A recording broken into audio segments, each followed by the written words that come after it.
So, heto na mga idol, marami nga po ngayon ang nagulat matapos bitawan at hindi i-retain ng Dallas Mavericks ang kanilang pinakamatangkad na player na si Jamarion Sharp. Well, alam naman natin na solid rim protector nga ito at mukha nga sinaya nga daw yan ng Dallas Mavericks. Tara't pag-usapan natin yan at talakayin ng balita nga papalitan nga daw ni Dalton Keunig si D'Angelo Russell. Pero bago yan, please don't forget to hit the notification bell at mag-subscribe sa aking channel.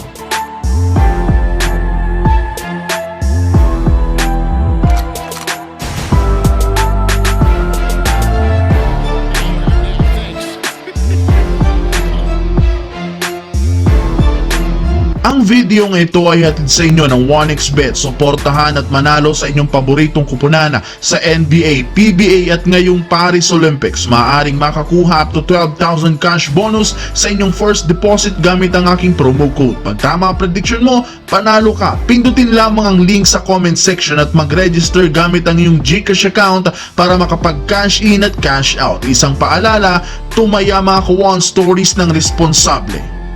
Since papalapit na ang pagsisimula ng regular season, nire-required na nga po ng NBA ang kanilang mga teams na tanggalin na ang merong training camp contract ngayong araw. Kaya hindi na nga kayo dapat pang magulat kung sunod-sunod na ang pagsitanggalan ng mga teams ng kanilang mga manlalaro. At sa parte ng Dallas Mavericks, nakapag-desisyon nga sila na tanggalin na lamang sina AJ Lawson kasama ang 7'5" center na si Jamarion Sharp. Kung inyo nga pong matatandaan, si Sharp nga ang player ng Dallas na nag-trending last week sa social media dahil sa pagiging dominante nito sa ilalim ng basket sa pag-average niya ng 2 points, 2.3 rebounds, 1.5 blocks a game sa kanyang 9 minutes per game.